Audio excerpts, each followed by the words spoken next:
Сәлем достар, бүгінгі біздің видеомыз жұмсақ нан пісіру. Каналды қолдап отырыңыздар. Нанымызды ашыту үшін ең алдымен бізге жылы су, қант, тұз, ашытқы және май керек. Жылы суымызға тұзымызды салып, оны ерітіп алып, жылы тұзды суымыздың үстіне қантымызды салып, ерітіп аламыз да, оның дәмін көріп алып, үстінен сары майымызды құямыз. Барлығын араластырып алып,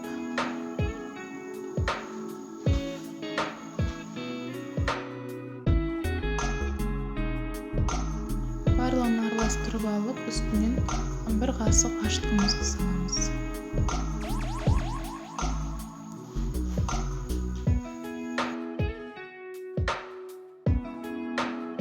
Суымыздың үстіне шамалап отырып, иленген ұнымызды салып, қамырымызды ашытамыз.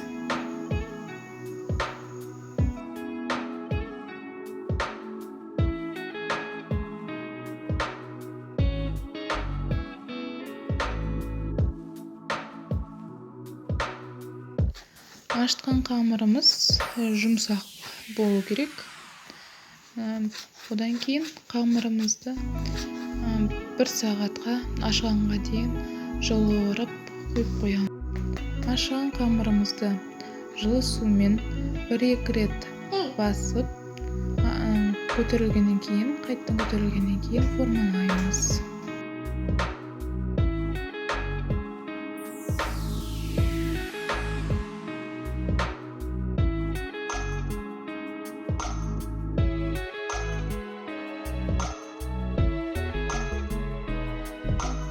Формаланған нанымызды маймен басып формалап аламыз да, оны жарты сағатқа көтерілуге қоямыз.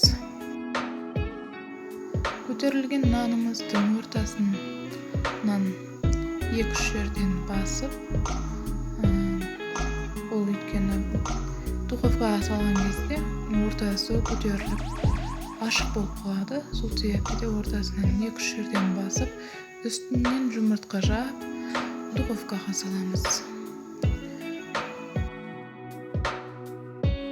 Духовкамызға 250-270 градуста 35-40 минутқа қойып пісіріп аламыз. Астарыңыз дәмді болсын, сіздер де жасап көріңіздер, каналға тіркелей өтіңіздер.